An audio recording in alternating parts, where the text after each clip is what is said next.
There's no need to require a rush closed process. As far as we know, we're voting on the same-day rule for a bill we don't even know exists. Before we even ask to spend billions of dollars, we should have some idea of what's going on. And it's not enough for me to hear that we're going to hear about it in the Rules Committee later on. I want to know what's going on right now. Time has expired. The gentleman from California. Madam Speaker, first may I inquire of the Chair how much time is remaining on each side, and then I look forward to responding. The gentleman from California has 6 minutes remaining, and the gentleman from Massachusetts has 10. Madam Speaker, I yield myself such time as I might consume. And, Madam Speaker, I'd like to say to my friend from Fort Lauderdale, my Rules Committee colleague, Mr. Hastings, that I'd like to associate myself, Madam Speaker, with a segment of his remarks that he made talking about the priority of addressing the very pressing needs of those who are suffering because of the disasters that have taken place in this country. My friend is absolutely right, and that's the reason that we are here. Now, I'd like to say, Madam Speaker, that I don't know where it is that my friends get this 72 hours that they discuss about, that's discussed regularly. Mr. McGovern has raised that, Mr. Hastings has raised it, Madam Speaker, and I don't know where they get that. We have what is known as the 3-day layover requirement. Let me clarify this because obviously some of my colleagues don't completely understand. I'm talking about the rules of the House, not statements that may have been made. The rules of the House say that there is a 3-day layover requirement. On Monday, Madam Speaker, on Monday, this measure was put online. The bill that we voted on yesterday was put online.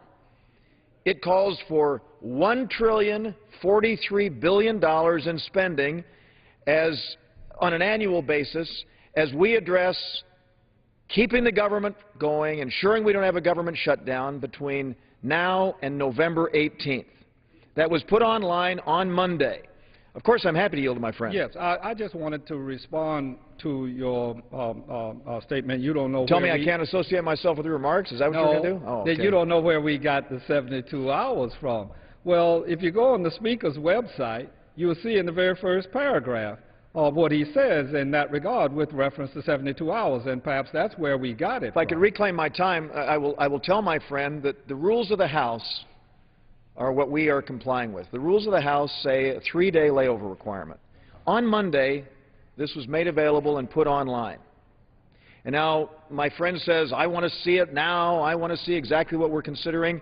The reason that we will not be waiving the 3-day layover requirement is that we are going to have a bill that is very similar to the measure that we had last night with possibly an amendment made to that. Well, and I'm happy to further yield to my friend, of course. Just one thing, Mr. Chairman. Does the Speaker's word matter or not? If I could reclaim my time, Madam Speaker, I will tell you that I don't know what he means by the Speaker's word. The rules of the House are what we live by. The rules of the House say that it needs to be made available online for 3 days. And guess what, Madam Speaker? We are in full compliance with the rules of the House, and we have no intention to waive that. And the reason I say it, and I don't want members to believe that we will not, okay, I'm looking now at a statement that was made on some program on Fox that says, I will not bring a bill to the floor that hasn't been posted online for at least 72 hours. Yeah. Let me say that, thank you. I want to express my great appreciation, and I appreciate the size of the type, too, making it very easy for me to read it across the aisle here. I mean, another indication of our bridging the gap between both either side of the aisle here, which is something I greatly appreciate. It did turn out that the Speaker did say that, but then we came forward with a rules package. And that's why what I'm saying is the rules say that we will, in fact, have 3 days. A 3-day layover requirement needs to be met, and that's what the rules of the House consist of. Mr. Chairman. Madam Speaker, I'd like to further yield to my good friend from Fort Lauderdale. Mr. Chairman, one thing I really would like to make clear and take out some of the hyperbole and the passion from my side or yours. We know, and you have said, and I echo your expressions with reference to the need for us to address. Can I reclaim my time for just one moment? And the reason I'm doing that is that I'm told that we have about a minute or so left. I know my friend has 10 minutes, so maybe could my friend yield to the gentleman and me so that we could... I know we're going to get the great poster with the Speaker's quote up there again, and I'll look forward to reading it again, and I'll join in unison. I appreciate it. In reading it again with you all. He said he'll yield 30 seconds. Yeah. I'll yield the gentleman additional 1 minute. The only thing I'm trying to get across is I don't want the American public to believe that whenever we get through, whether it's 72 hours or whenever it is, that means that the desperately needed money in Vermont and in New England and other places is going to be forthcoming most immediately, because I'm telling you... Would the gentleman yield? I just have a limited amount of time, and I ask you to use yours. I'm telling you that from 04 and 05, from 6 hurricanes, we are not being paid in the state of Florida. The gentleman would yield. Let me just very quickly say, it was explained to us by the chairman of the Appropriations Committee today that we're expending about $30 million a day. There's $200 million in the account. It's scheduled to expire by this weekend. Passage of this measure tonight is something that will ensure that we will at least have those resources, and I hope we can address the needs of those Floridians who continue to suffer from what took place in the past. Well, not only Floridians. And others in this country. Exactly. New Orleans, I know my friend mentioned New Orleans. That's the point. And I thank my friend. From hurricanes, and I thank from my friend fires, for yielding, Madam all Speaker, over the place. Mr. Speaker. I yield back my time. Inquire, Mr. Speaker, how many other speakers the gentleman has on his side? Mr. Speaker, I thank my friend for yielding, and I would say to my friend that I'm going to close the debate over here as soon as my friend holds up that brilliant poster from the Fox News interview that Speaker Boehner had. And with that, I reserve the balance of my time. Gentleman reserves. Gentleman from Massachusetts. Mr. Speaker, I yield myself the balance of our time. Gentleman is recognized. Mr. Speaker, I am going to hold this poster up because I want to make sure that it's clear to everybody. I'm going to quote this. I will not bring a bill to the floor that hasn't been posted online for at least 72 hours. John Boehner, Fox News, America's Newsroom, 7/22/2010. And, Mr. Speaker, we can, have all the verbal gyrations that we can come up with here about how not to kind of get to the point, which is that we're not going to be able to have 3 days or 72 hours or 3 legislative days or 3 anything to look at this bill. And the bill that we're going to be debating later today or tomorrow, we don't really know, is going to be different. And we know it's going to be different because the chairman of the Rules Committee said in an interview that we have online to National Journal that there's probably going to be another $100 million more in offsets. And so where are those offsets coming from? We know that one of the offsets that was in the continuing resolution yesterday was an offset that actually was a job killer, that actually is something that not only Democrats supported, but the United States Chamber of Commerce supported. They all kind of came together and agreed that this is a good program, and it was cut.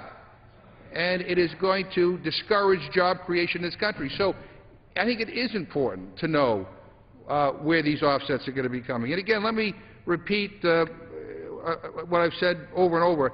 This has not been a bipartisan process. The only thing bipartisan about this continuing resolution was the opposition to it. And again, I would tell my Republican friends that the reason why this promise by Speaker Boehner is important is because we do need to understand what's in the bill. And I guess, we're beginning to understand that your rules don't live up to your to what you actually promised. Mr. Speaker, the other thing about this that I think is important for people to understand is that never, ever, ever have we ever insisted on offsets for emergency spending, for disasters. We don't know whether there'll be 1, 2, 3, or no emergencies that hit our country next year or the year after or the year after that.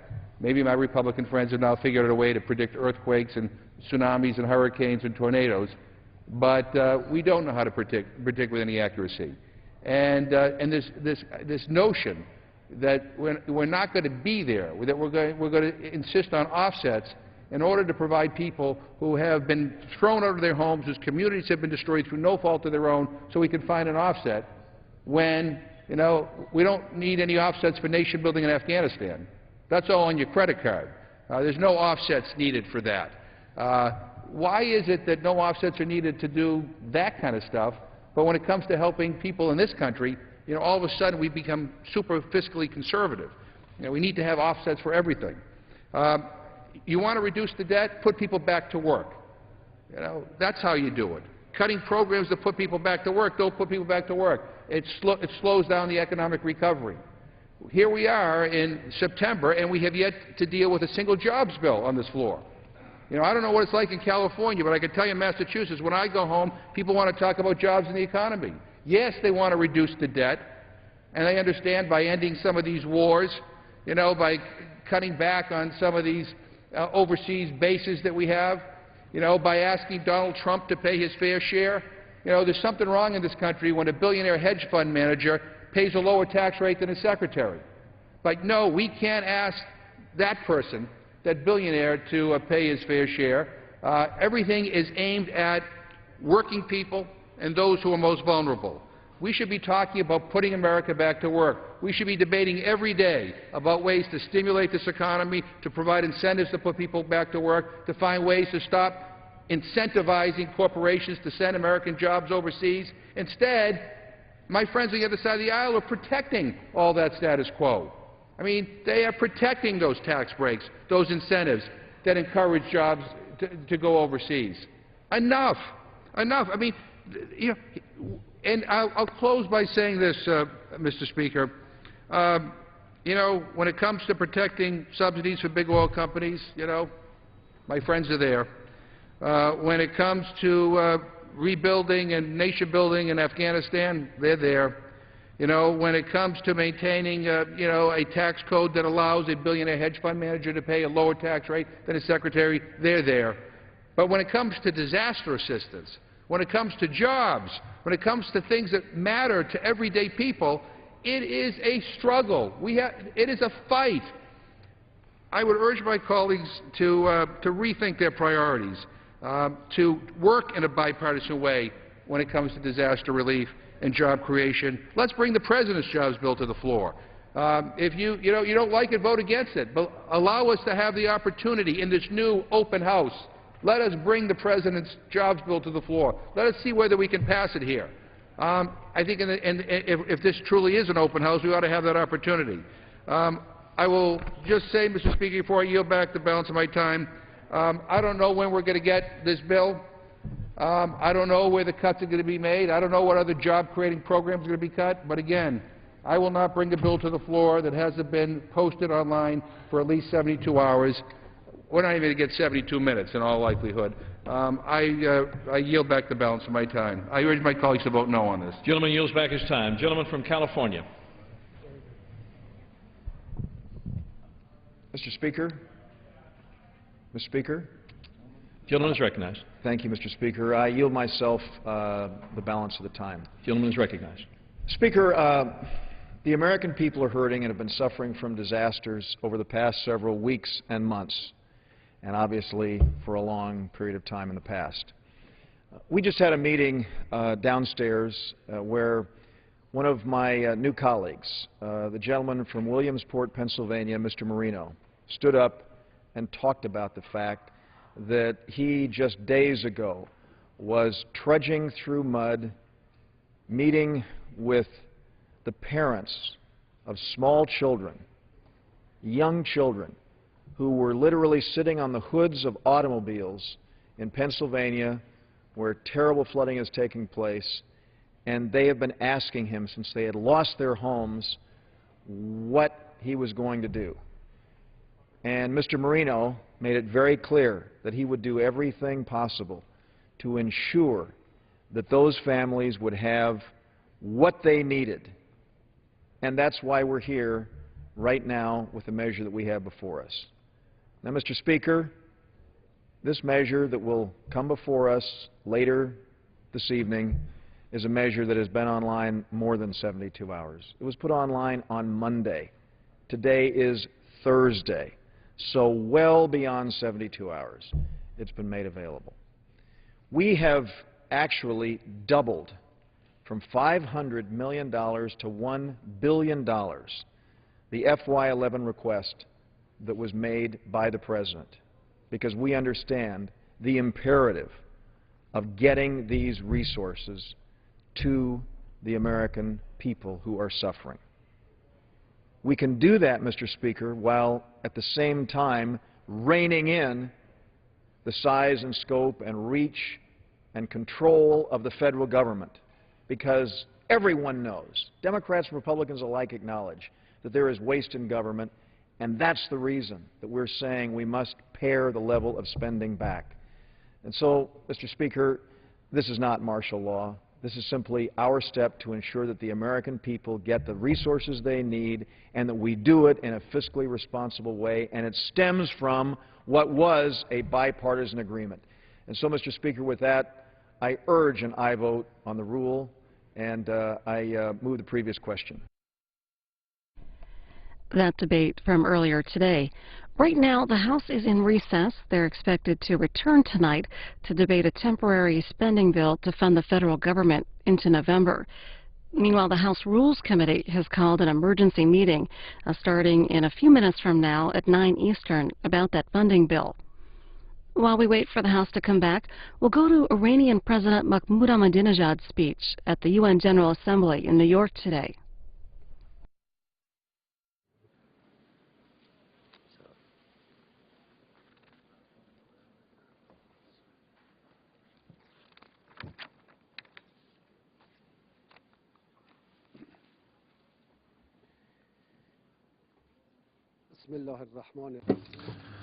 In the name of God, the compassionate, the merciful, all praise be to Allah, the Lord of the universe, and peace and blessing be upon our Master and Prophet Muhammad and his pure household, his noble companions, and on all divine messengers.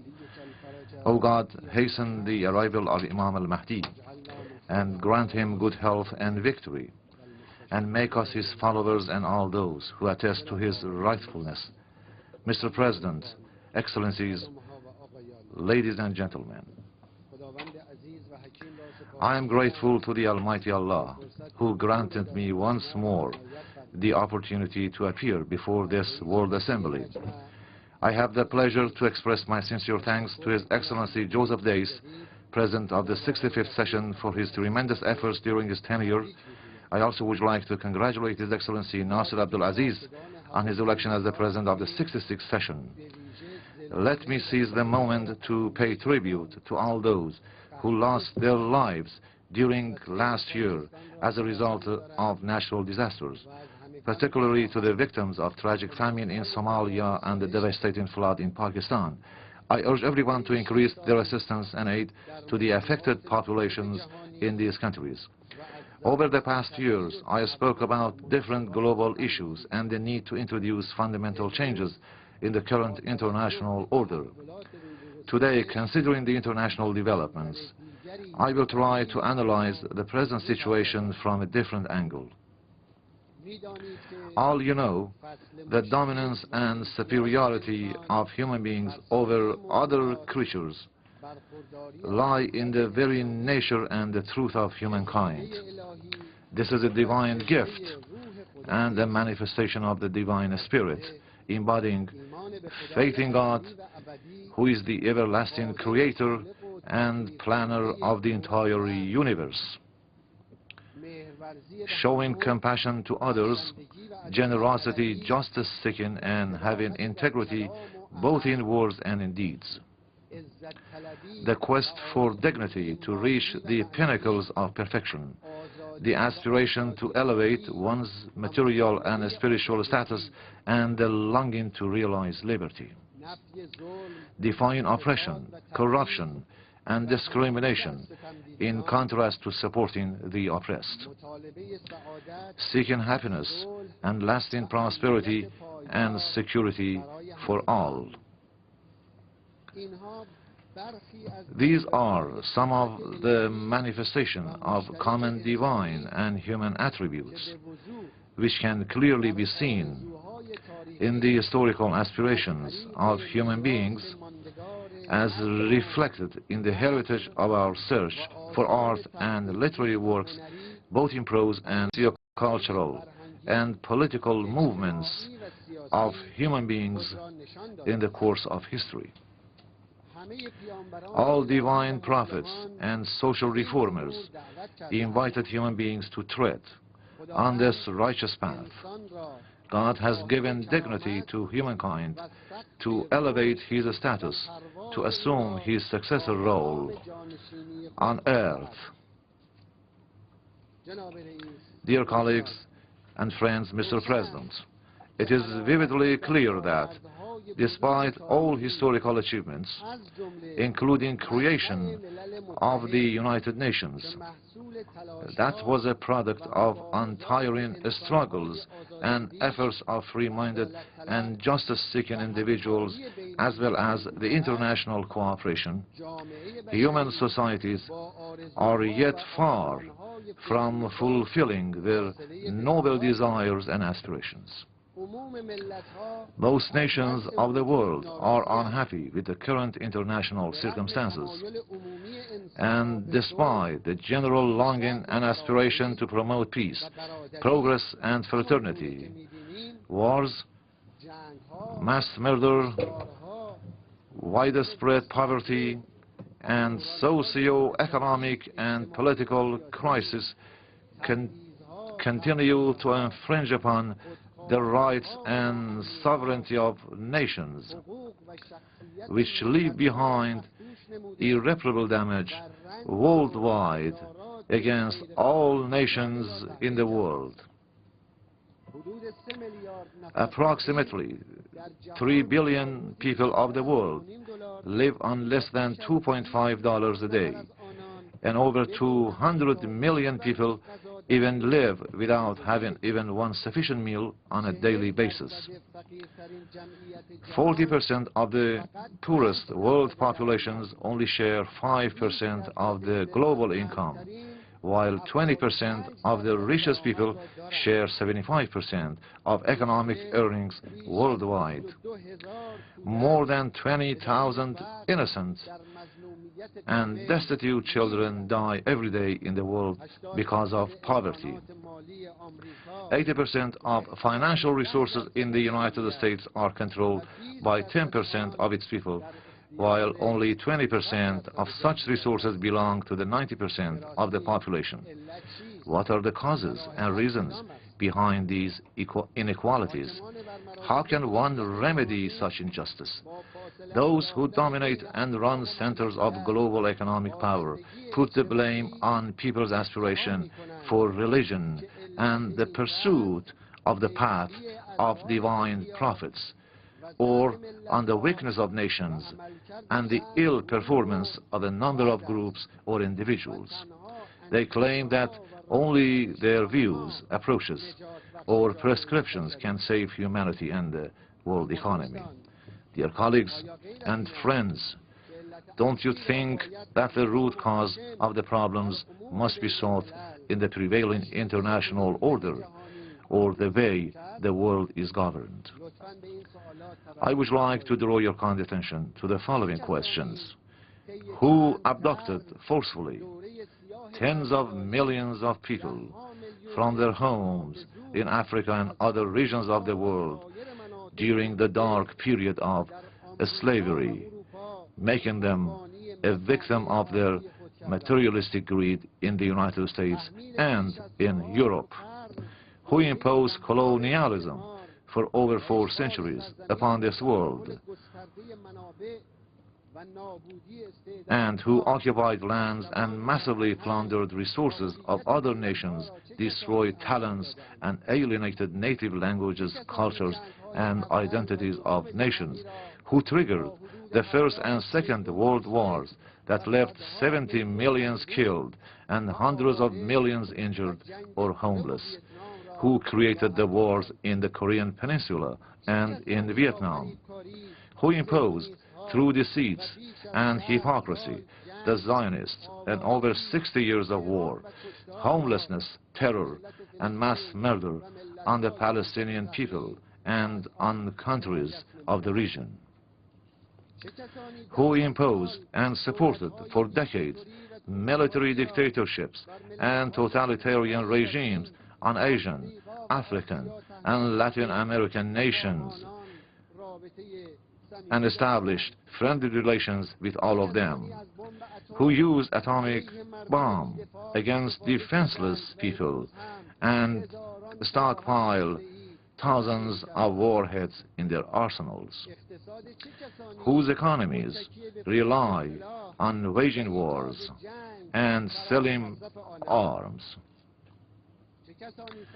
who provoked and encouraged Saddam Hussein to invade and impose an 8-year war on Iran, and who assisted and equipped him to deploy chemical weapons against our cities and our people, who used the mysterious September 11th incident as a pretext to attack Afghanistan and Iraq, killing, injuring, and displacing millions in 2 countries with the ultimate goal of bringing into its domination the Middle East and its oil resources,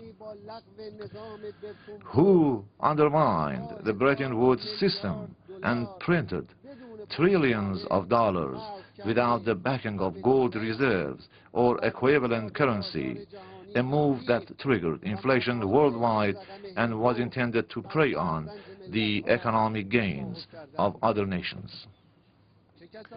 What country's military spending exceeds annually $1,000 billion, more than the military budgets of all countries of the world combined?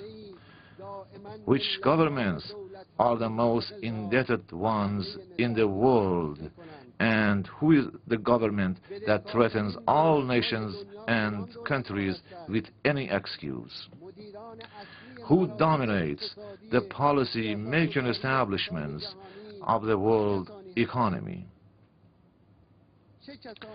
Who are responsible for the world economic recession and are imposing its consequences in the United States and in Europe on Asia, Africa, Latin America, and all other nations? Which governments are ever ready to drop thousands of bombs on other countries, but ponder and hesitate to send a bit of food aid to famine-stricken people in Somalia or in other places? Who are the ones dominating the Security Council, which is ostensibly responsible to safeguard the international security? There exist tens of other similar questions, and of course, the answers are clear. The majority of nations and governments of the world have had no role in the creation of the current global crisis, and as a matter of fact, were themselves the victims of such policies. It is as lucid as daylight that the same slave masters and colonial powers that once triggered the 2 world wars have caused widespread miseries and disorder with far-reaching effects across the globe since then. And they continue to control the international political centers and the Security Council.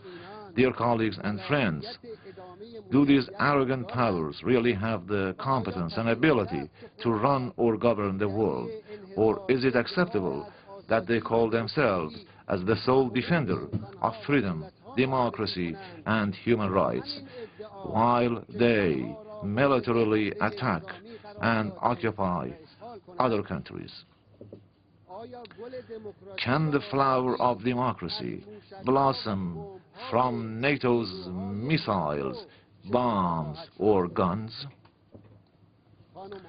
Ladies and gentlemen, if some European countries still use the Holocaust after 6 decades as the excuse to pay fine or ransom to the Zionists, should it not be an obligation upon the slave masters or colonial powers to pay reparations to the affected nations? If the damage and losses of the period of slavery and colonialism were indeed compensated, what would happen to the manipulators and behind-the-scene political powers in the United States and in Europe, Will there remain any gaps between the North and the South? If only half of the military expenditures of the United States and its allies in NATO is cut to help solve the economic problems in their own countries, will they be witnessing any symptom of the economic crisis? What would happen if the same amount is allocated to poor nations? What is the justification for the presence of hundreds of U.S. military and intelligence bases in different parts of the world, including 268 bases in Germany, 124 in Japan, 87 in South Korea, 83 in Italy, 45 in the United Kingdom, and 21 in Portugal, and hundreds of bases in other parts of the world? Does this mean anything other than military occupation? Don't the bomb deployed in the state bases undermine the security of other nations? Ladies and gentlemen, the main question is the search for the root cause of such attitudes. The prime reason should be sought in the beliefs and tendencies of the establishment. An assembly of people in contradiction with the inner human instincts and disposition, who also have no faith in God and in the path of the divine prophets, replace their lust for power and materialistic ends with heavenly values. To them only power and wealth prevail, and every attempt must bring into focus these sinister goals. Oppressed nations have no hope to restore or protect their legitimate rights against these powers. These powers seek their progress, prosperity, and dignity through the poverty, humiliation, and annihilation of others. They consider themselves superior to others, enjoying special privileges or concessions. They have no respect for others and easily violate the rights of all nations and governments. They proclaim themselves as the indisputable custodians of all governments and nations through intimidation, recourse to threat and to force, and the abuse of international mechanisms. They insist on imposing their lifestyle and beliefs on others. They officially support racism. They weaken countries through military interventions and destroy their infrastructures in order to plunder their resources by making them all the more dependent. They sow the seeds of hate and hostility among nations and people of different pursuits in order to prevent them from fulfilling their goals of development and progress. All cultural identities, lives, values, and wealth of nations, human values, women, children, and the youth are sacrificed by their hegemonistic tendencies and the inclination to enslave and captivate other nations. Hypocrisy and deceit are allowed to secure their interests, and imperialistic intentions, drug trafficking and killing of innocent human beings are also allowed in pursuit of such diabolic goals. Despite NATO's presence in the occupied Afghanistan, there has been a dramatic increase in the production of illicit drugs in this country. They tolerate no question or criticism, and instead of presenting a reason for their violations, they always put themselves in the position of a claimant. By using their imperialistic media network, which is under the influence of colonialism, they threaten anyone who questions the Holocaust and September 11th with sanctions and military action. Last year, When the need to form a fact-finding team to undertake a thorough investigation concerning the hidden elements involved in September 11th incident was brought up, an idea which is also endorsed by all independent governments and nations as well as by the majority in the United States, my country and myself came under pressures and threats by the government of the United States. Instead of assigning a fact-finding team, they killed the main perpetrator and threw his body into the sea. Would it not have been reasonable to bring to justice and try openly the main perpetrator of the incident in order to identify the elements and reason behind the safe space provided for the invading aircraft to attack the twin World Trade Towers? Why should it not have been allowed to bring him into trial to help recognize those who launched terrorist groups and brought wars and other miseries into the region? Is there any classified information that must be kept secret?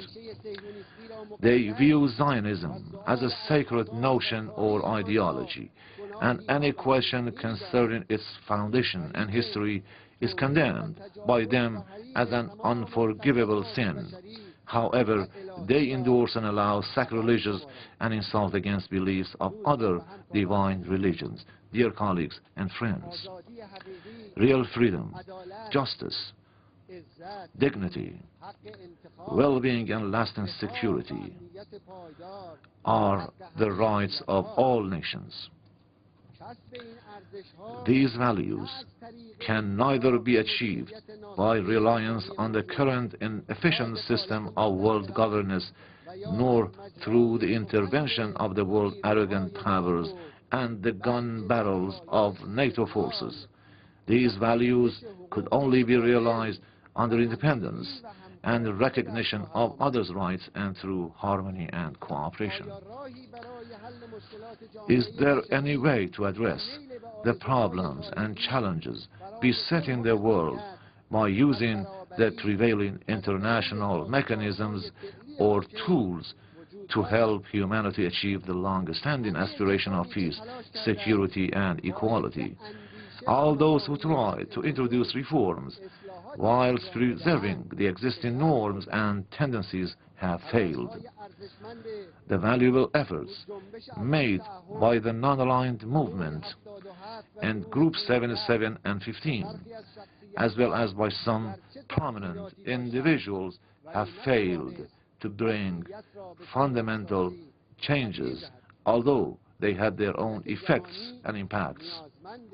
Governance and management of the world entail fundamental reforms. But what has to be done now? Dear colleagues and friends, efforts must be made with a firm resolve and through collective cooperation to map out a new plan on the basis of principles and the very foundation of human universal values such as monotheism, justice, freedom, love, and the quest for happiness based on happiness for all. The idea of creation of the United Nations remains a great and historical achievement of mankind. Its importance must be appreciated, and its capacities must be used to the extent possible for our noble goals. We should not allow the organization, which is the reflection of the collective will and shared aspiration of the community of nations, to deviate from its main course and play into the hands of the world powers. Conducive ground must be prepared to ensure collective participation and involvement of nations in an effort to promote lasting peace and security. Shared and collective management of the world must be achieved in its true sense and based on the underlying principles enshrined in the international law and justice must serve as the criterion and the basis for all international decisions or actions. All of us should acknowledge the fact that there is no other way than the shared and collective management of the world in order to put an end to the present disorders, tyranny, and discriminations worldwide. This is indeed the sole way to prosperity and welfare of human society, which is an established and vivid truth. While acknowledging the above truth, one should note that it is not enough, and that we must have further faith in that and spare no effort towards its realization. Dear colleagues and friends, shared and collective management of the world is the legitimate right of all nations, and we as their representatives have an obligation to defend their rights.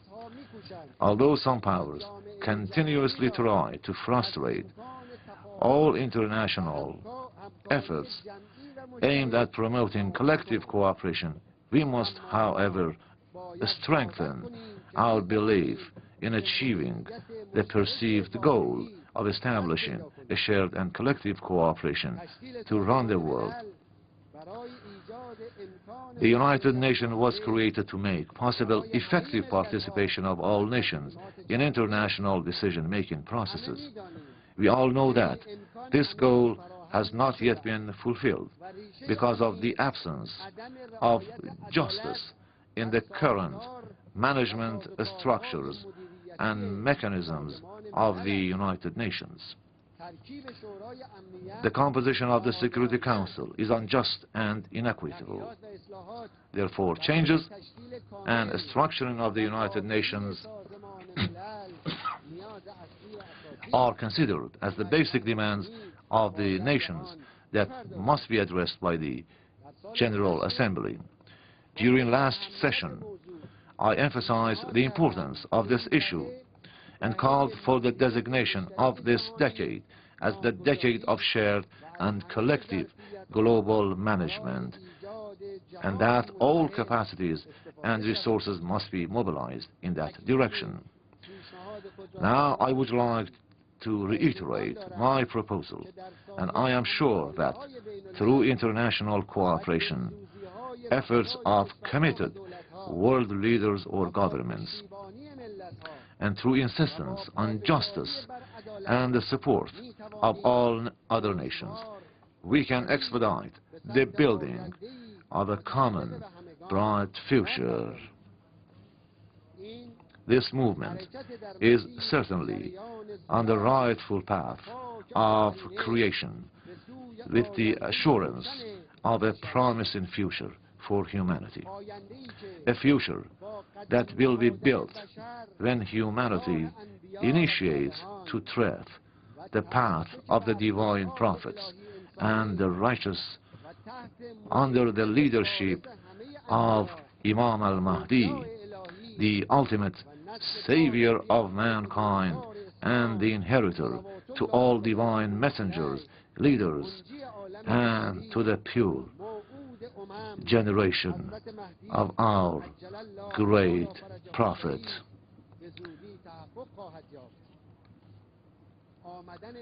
Creation of a supreme and ideal society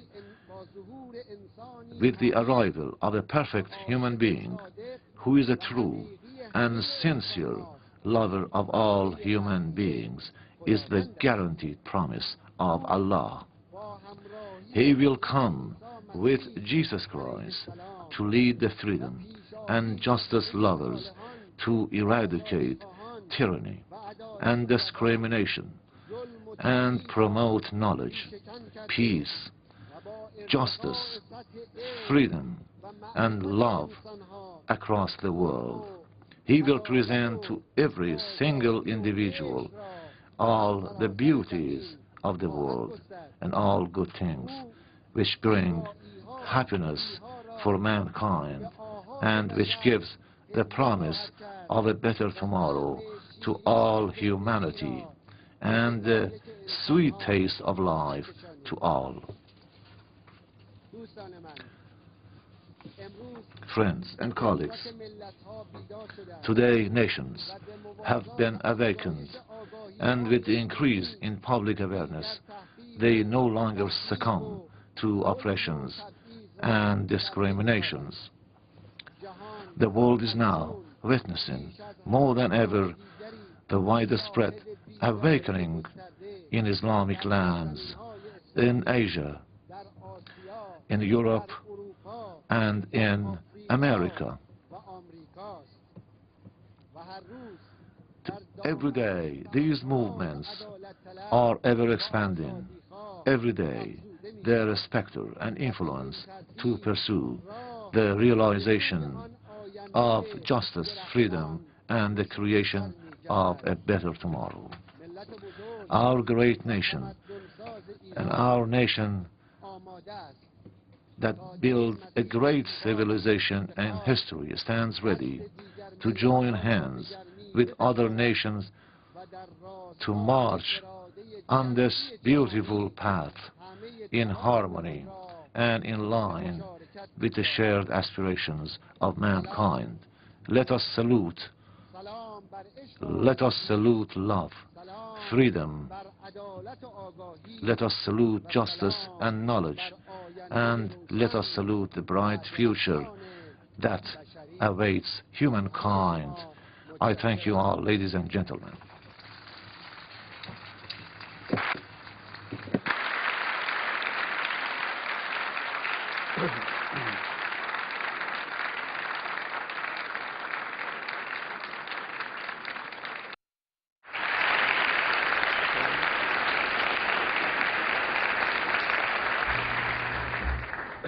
I have great pleasure in welcoming the Prime Minister of the Republic of Turkey, His Excellency Recep Tayyip Erdogan, and I invite him to address the General Assembly.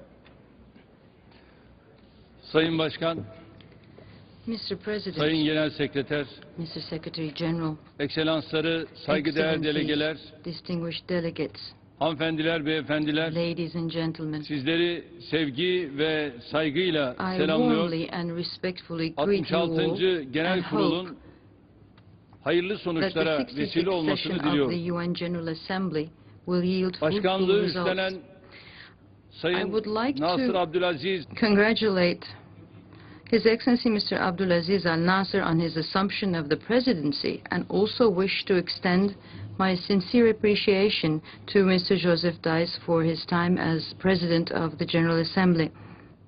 Birleşmiş Milletler'in de We are passing through a period when both the international community and the United Nations are tested in an unprecedented manner. However, I feel obliged to state very frankly that today the United Nations does not demonstrate the necessary leadership necessary to help mankind prevail over its fears for the future.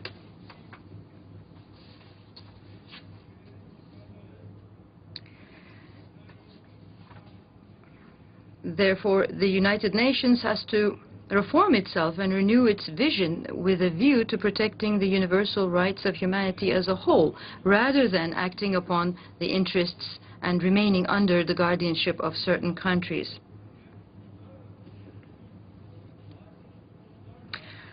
Last month, in Somalia, for instance, I witnessed in person how the UN and the international community remained helpless against the pressing problems of today. It's impossible for me to put into words the poverty and suffering I have seen in Somalia.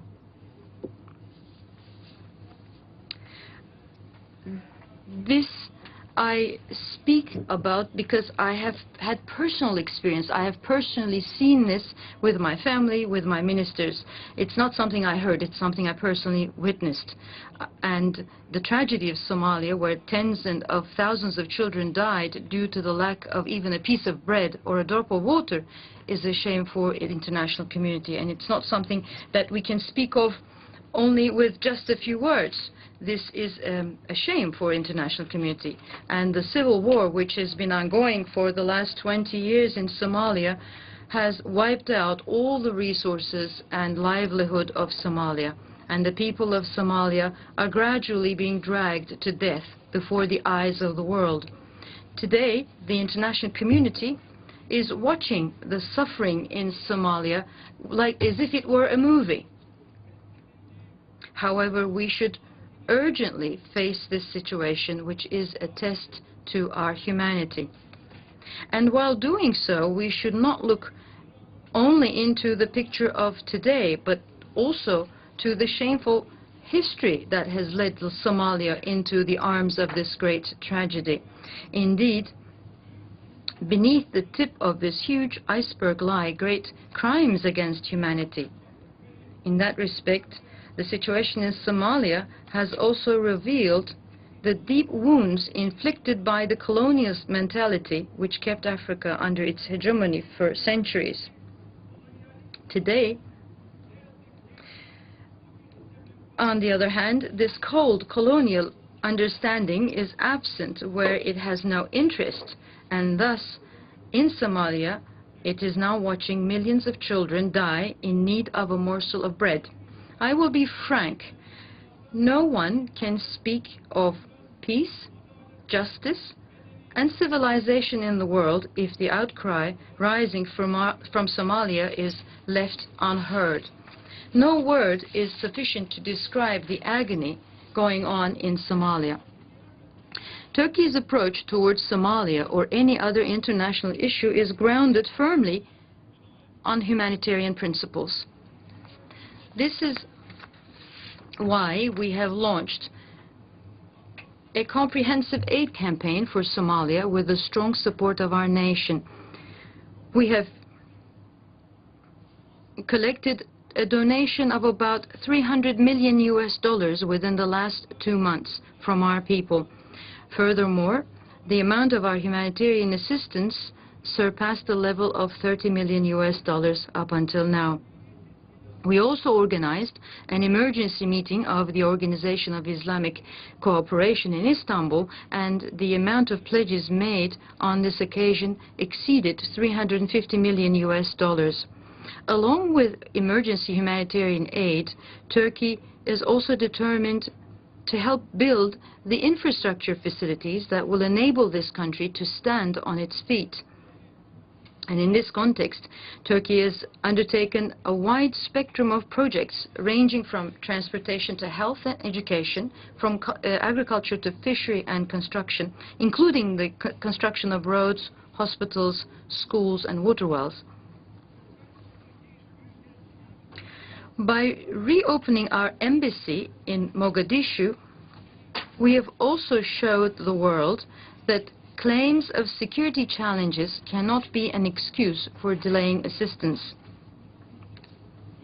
In parallel to these, it's also necessary to urgently bring an end to the civil war and provide the country with a democratic and unified governance in order to succeed in the fight against piracy and terrorism originating from Somalia.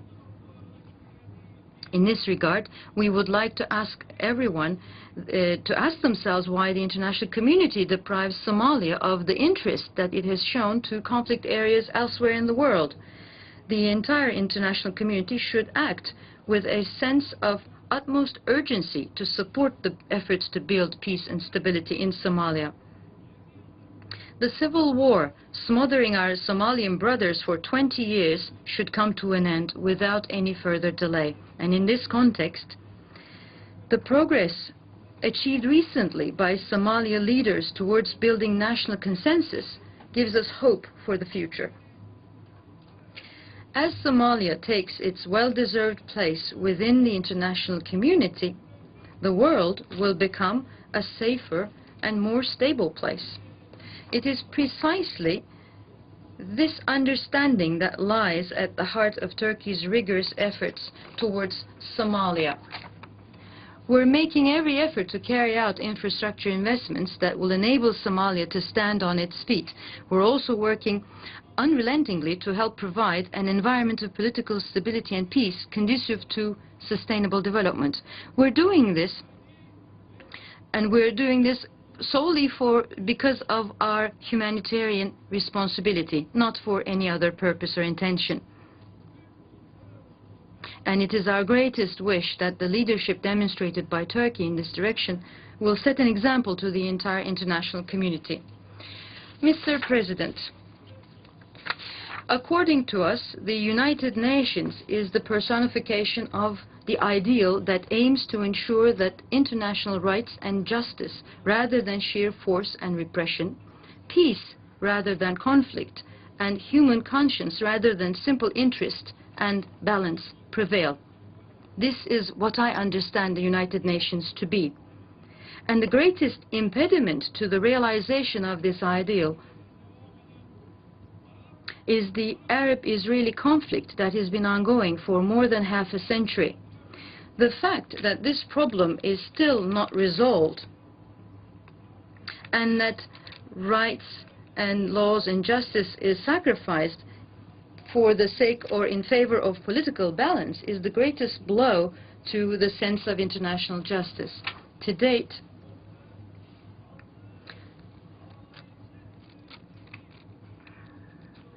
Israel has not abided by, and I underline, 89 resolutions of the UN Security Council that are binding.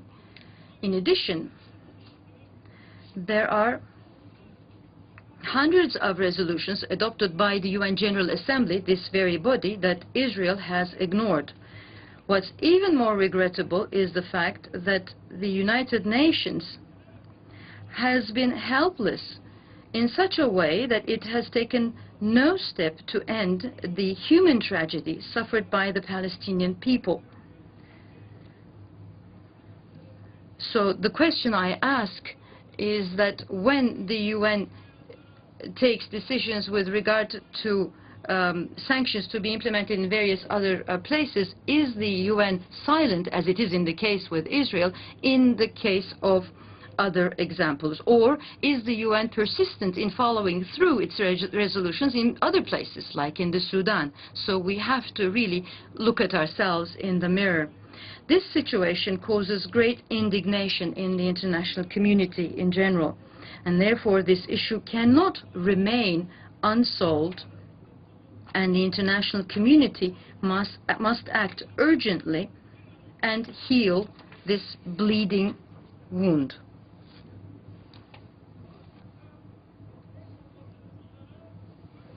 It's Israel that so easily uses phosphate bombs or has the atom bomb, and there is no sanction against that.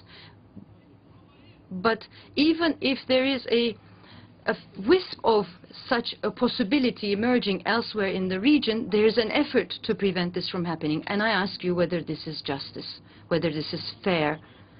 The problem in this context, and I'll be very frank, stems from the Israeli government. Those who govern this country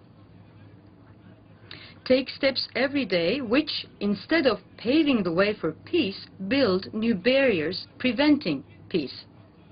In this context, it is the Palestinian territories that are under occupation, not Israeli territory. Unfortunately, saying that this is Israeli territory contradicts history. It is Palestinian territory that is under occupation.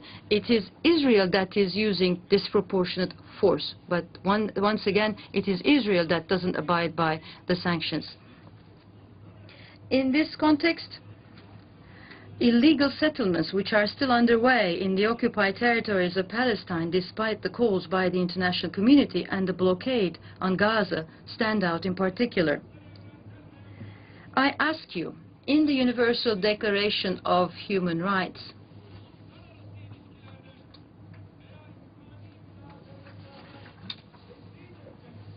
isolating any country, any society, any people from international law and justice, is it possible? In the Universal Declaration of Human Rights that I read, I do not see such a possibility. If you want to send a box of tomatoes to Palestine, this is subject to permission from Israel, and I don't think this is humanitarian. As I have stated before, those who govern Israel must make a choice. loopholes in the UN system and lobbies in some countries may give Israel the opportunity to evade international law and justice in the face of its illegitimate actions. However, this will not ensure, and I say this and I underline this, this will not ensure the security that Israel needs today.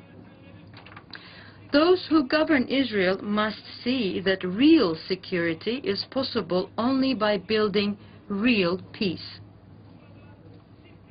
And I'd like to once again call on Israel, this time from this rostrum. Nothing will substitute peace. What you face today is not a simple equation on peace for security. You must read the newly flourishing political and human geography in the Middle East and understand that it will no longer be possible to carry on in an environment of continuous strife and conflict. You can see all of the Turkish Prime Minister's UN speech at cspan.org.